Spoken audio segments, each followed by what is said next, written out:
اس سورے کے آخر میں ایک چھوٹی سی بحث میراث کی ہے کلالہ کی. کلالہ اس کو کہتے ہیں جس کے تو نہ ماں باپ ہو نہ اولاد ہو. ایسے شخص کی وراثت کا کیا مسئلہ ہوگا، اس کے بارے میں یہاں تفصیل دی گئی، اور اس سورے کے شروع میں بھی تھوڑی بات عرض کی گئی ہے. اس کے بعد ایک دوسری سورہ شروع ہوتی ہے، وہ سورہ المائدہ ہے. المائدہ دسترخوان کو کہتے ہیں. یہ نام اس لیے پڑا کہ اس سورے میں ایک جگہ آئے گا کہ عیسیٰ علیہ السلام کے دوستوں نے، حواریوں نے مطالبہ کیا تھا کہ اللہ آسمان سے ایک دسترخوان بھیجے ہم جس پہ کھائیں. حضرت عیسیٰ نے دعا کی اور اللہ نے دعا قبول کی. یہ سورہ اس گروپ کی جو سورہ البقرہ سے شروع ہوتی ہے آخری سورہ ہے جو مدینے میں نازل ہوئی. سورہ المائدہ میں 112 آیات ہیں، اور اس میں احکام الہی کی تفصیل کے ساتھ اہل کتاب یعنی یہود و نصارہ اور مشرکین کے عقائد، ان کے رویے، ان کے اخلاق، ان کے کردار اور ان کے مذہبی مضمومات پر تفصیل سے روشنی ڈالی گئی ہے. ابتدا یہاں سے ہوتی ہے کہ لوگوں اپنے وعدے کو پورا کرو. جانوروں میں ہر طرح کے جانور تمہارے لیے حلال ہیں سوائے ان جانوروں کے کہ جن کا تذکرہ آگے آئے گا. اے لوگوں، اللہ کے شعائر کو حلال نہ کر لو، نہ حرام کے مہینے کو حلال کر لو، نہ ہدی کو نہ قلائد کو حلال کر لو. ہدی اور قلائد ایام حج میں جو جانور ذبح کے لیے لے جائے جاتے ہیں ان کی طرف اشارہ ہے. اور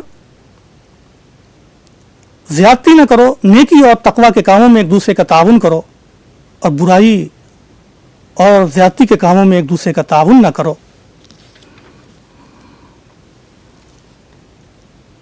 اللہ نے تمہارے اوپر مردار کھانا حرام کیا ہے، خون کو پینا حرام کیا ہے، اور خنزیر کا گوشت حرام کیا ہے، اور جو غیر اللہ کے نام پر ذبح کیا جائے، وہ پرندہ اور وہ جانور جو گر جائے، گر کے مر جائے، جو چوٹ کھا جائے، جو ٹکرا جائے،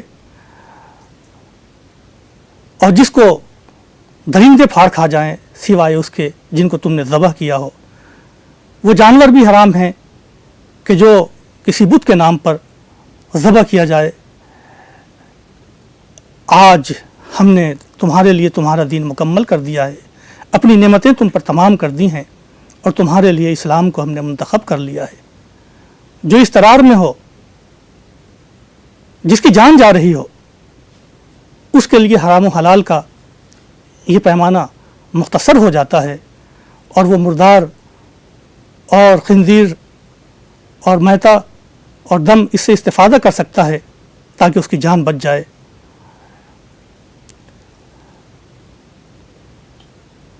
آگے فرمایا کہ اہل کتاب کا جو ذبیحہ ہے وہ تمہارے لیے حلال ہے. اہل کتاب کی جو عورتیں ہیں وہ بھی تمہارے لیے حلال ہیں، لیکن تمہارا کام ہرس رانی کرنا نہ ہو بلکہ پاک دامنی اختیار کرنا ہو. جو ایمان کے بعد کفر کرے گا اس کے اعمال ضائع کیے جائیں گے. پھر فرمایا کہ جب نماز کے لیے کھڑے ہو تو وضو کا اہتمام کرو. پھر وضو کے ارکان بتائے گئے، پھر تیمم کے احکام بتائے گئے. حاضرین، یہ جاننا بہت ضروری ہے کہ قرآن کریم نے کہیں تو میتا کا ذکر کیا ہے، کہیں وضو کا ذکر کیا ہے، اور کہیں خواتین کا ذکر کیا ہے. اس میں باہم کوئی ربط نظر نہیں آتا، لیکن اگر آپ غور کریں تو قرآن کریم کے اندر ایک بہت حکیمانہ ربط ہے.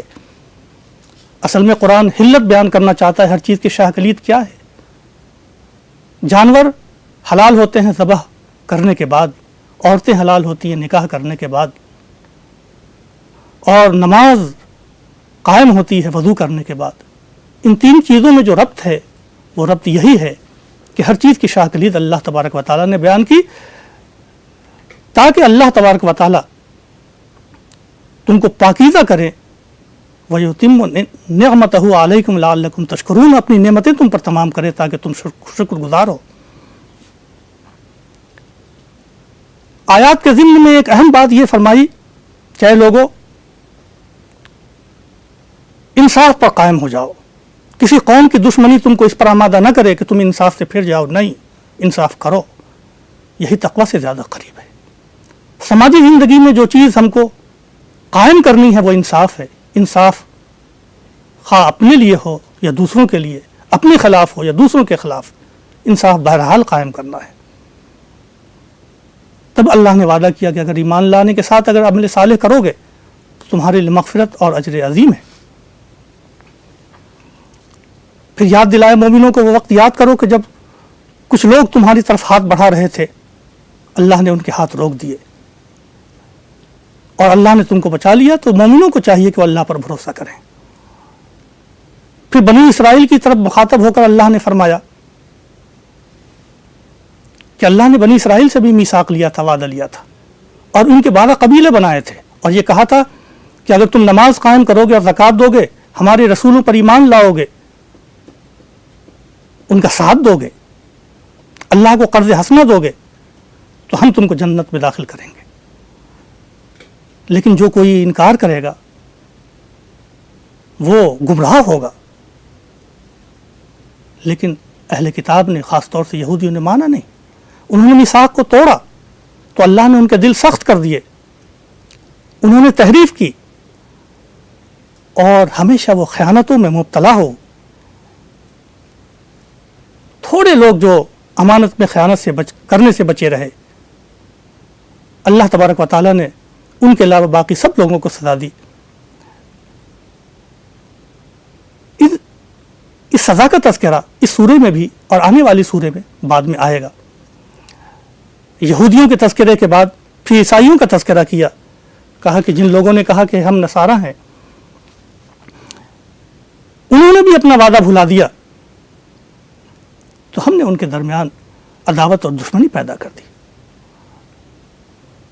یہود و نصارہ کے تذکرے کے بعد ان کو یاد دلایا کہ جو تعلیمات تمہارے پاس ہیں اے اہل کتاب، انہی تعلیمات کا خلاصہ لے کر محمد صلی اللہ علیہ وسلم آئے، جو تم چھپاتے ہو ان کو ظاہر کرتے ہیں، اور تمہارے پاس روشنی آ چکی ہے۔ اللہ تعالیٰ اس کے ذریعے سیدھے راستے کی ہدایت دیتا ہے، تاریکی سے نکالتا ہے روشنی کی طرف، تو اس کو اختیار کرو۔ پھر فرمایا کہ اہل کتاب میں جن لوگوں نے عیسیٰ ابن مریم کو خدا کہا، انہوں نے کفر کیا۔ اللہ کے لیے آسمان و زمین اور اس کے درمیان جو کچھ ہے سب اس کی ملکیت ہے، اللہ ہر چیز پر قادر ہے۔ یہود و نصارہ نے کہا کہ ہم اللہ کے بیٹے اور اس کے چہیتے ہیں۔ قرآن سوال کرتا ہے کہ اگر آپ ان کے بیٹے اور چہیتے ہیں تو اللہ نے کیوں سزائیں دیں آپ کو آپ کے گناہوں کے بدلے میں؟ فرمایا نہیں، تم بھی عام لوگوں کی طرح انسان ہو، اللہ جس کو چاہے گا معاف کرے گا اور جس کو چاہے گا سزا دے گا۔ اے اہل کتاب، ایک مدت بعد ہمارا رسول تمہارے پاس آیا ہے، تاکہ قیامت میں یہ نہ کہہ سکو کہ ہمارے پاس کوئی بشیر و نذیر نہیں آیا۔ تمہارے پاس بشیر و نذیر آ چکا ہے، تمہیں اسے اختیار کرنا چاہیے۔ یہی وہ بات ہے جو حضرت موسیٰ علیہ السلام نے اپنی قوم کو یاد دلائی تھی۔ کہا تھا، اے لوگو، اللہ نے تمہارے درمیان نبی بنائے اور اللہ نے تمہارے درمیان بادشاہ بنائے۔ اے لوگو، ارض مقدسہ میں داخل ہو جاؤ، اس کو فتح کرو،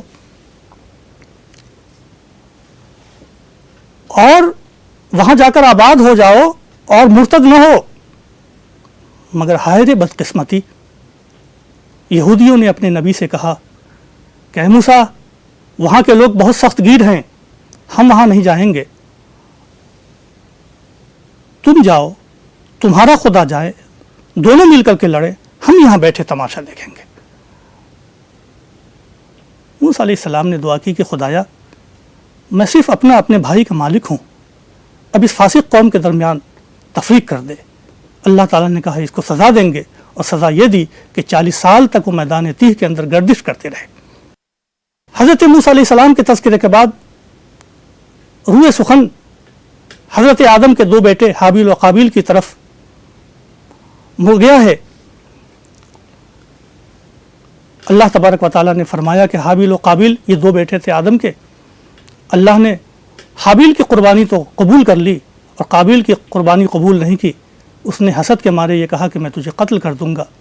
بھائی نے کہا کہ اگر تو ہاتھ اٹھائے گا قتل کرنے کے لیے تو میں قاتل کی صف میں کھڑا نہیں ہوں گا، میں ہاتھ نہیں اٹھاؤں گا۔ وہ بدبخت اس نے اپنے بھائی کو قتل کر دیا، لیکن اس کی عقل ماری گئی، وہ سمجھ نہ سکا کہ اس لاش کو دفن کہاں کرے۔ اللہ تعالیٰ نے ایک کوے کو بھیجا جس نے دوسرے کوے کو مارا اور زمین کھود کر اس کو دفن کر دیا۔ کہنے لگا ہائے میری بدبختی کہ آج میں اس کوے سے بھی زیادہ عاجز ہو گیا۔ پھر اس نے اس لاش کو اس زمین کے نیچے دفن کیا۔ یہاں ایک خاص بات جو قرآن کریم کہتا ہے، جو پوری دنیا انسانیت کے لیے کیا ہے، اس کے بعد ہم نے بنی اسرائیل کے اوپر یہ لازم کر دیا کہ جو شخص کسی ایک جان کو قتل کرے گا اس کا گناہ اتنا ہے کہ جیسے اس نے پوری انسانیت کو قتل کر دیا۔ یعنی ناحق کسی ایک جان کو مارنا اتنا بڑا جرم ہے کہ جیسے اس نے پوری سوسائٹی کو قتل کر دیا ہے۔ اور اگر کسی نے کسی ایک جان کو بچا لیا تو اس کو اللہ کے نزدیک اجر اتنا ہے کہ جیسے اس نے پوری سوسائٹی کو بچا لیا۔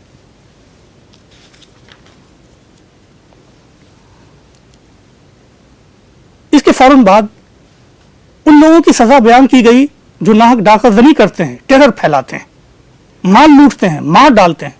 فرمایا ان کو عبرتناک سزا ملنی چاہیے، ان کو مخالف حصوں سے ہاتھ پاؤں ان کے کاٹ دینے چاہیے تاکہ دوبارہ یہ راہزنی کی جرات نہ کر سکیں۔ ہاں اگر توبہ کر لیں تو اللہ توبہ قبول کرنے والا ہے۔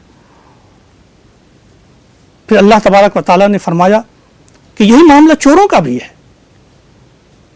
کہ چور اگر چوری کریں تو ان کے بھی ہاتھ کاٹے جائیں تاکہ وہ دوسروں کو مال کو ہڑپ کرنے سے بچیں، لیکن جو لوگ توبہ کریں گے، اصلاح کریں گے تو اللہ ان کی توبہ قبول کر لے گا۔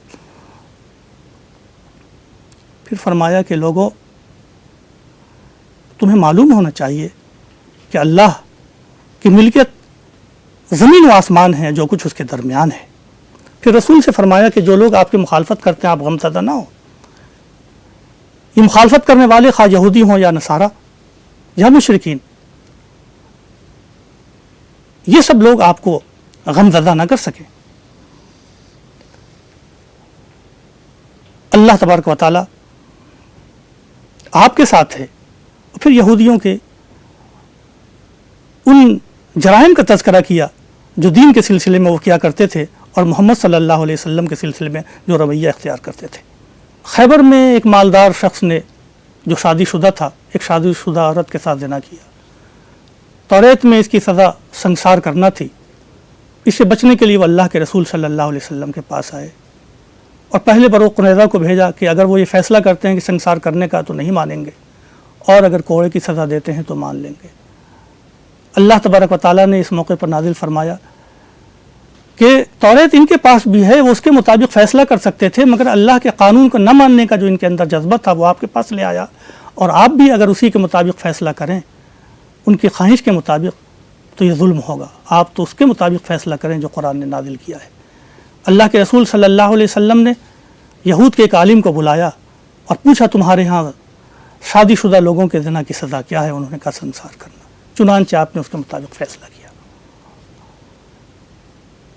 قرآن کریم نے اس واقعے کا تذکرہ کرنے کے بعد اہل کتاب سے یہ کہا ہے کہ کاش یہ توریت کو قائم کرتے، عیسائی انجیل کو قائم کرتے تو اللہ کے احکام کو قائم کرنے کے نتیجے میں زمین و آسمان کی یہ برکات حاصل کرتے۔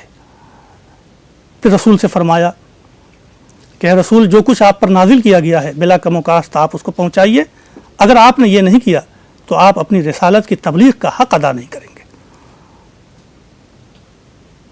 پھر ایک بات اور فرمائی جو بہت اہم ہے، کہا خصوصیت فرقہ معتبر نہیں ہے کہ تم یہودی ہو گئے، تم مسلمان ہو گئے، تم عیسائی ہو گئے، تم نصارہ ہو گئے، تم سابعین ہو گئے۔ ان ناموں میں کچھ نہیں رکھا ہے، بلکہ جو ایمان لائے، اللہ پر، آخرت پر اور عمل صالح کرے، یہ وہ لوگ ہیں جن کے اوپر کوئی خوف نہیں ہوگا اور کوئی غم زدہ نہیں ہوں گے۔ پھر روئے سخن یہودیوں کی طرف کہ ہم نے بنی اسرائیل سے عہد لیا کہ جب کوئی رسول آئے گا تو تم اس کا اتباع کرو گے، مگر بہت سے رسولوں کی انہوں نے تکذیب کی اور بہت سوں کو انہوں نے قتل کیا۔ اس کے بعد پھر روئے سخن عیسائیوں کی طرف کہا کہ مسیح ابن مریم کو خدا ماننے والے یہ گمراہ ہوئے، ان کا ٹھکانہ جہنم ہے۔ عیسیٰ مسیح تو صرف اللہ کے رسول تھے، ان سے پہلے بھی بہت سے رسول گزرے اور ان کی ماں پاک دامن تھی، یہ دونوں کھانا کھاتے تھے، دونوں انسان تھے۔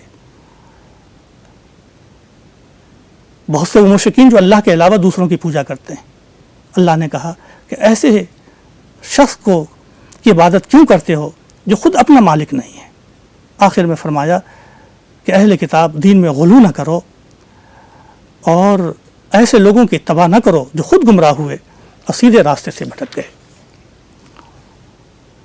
پھر فرمایا کہ داؤد اور عیسیٰ ابن مریم علیہ السلام کی زبانی بنی اسرائیل پہ لعنت کی گئی ہے، ان کے کفر اور ان کے شرک اور ان کی نافرمانی کے بدلے وہ برائیوں سے نہ خود بچتے تھے نہ دوسروں کو روکتے تھے۔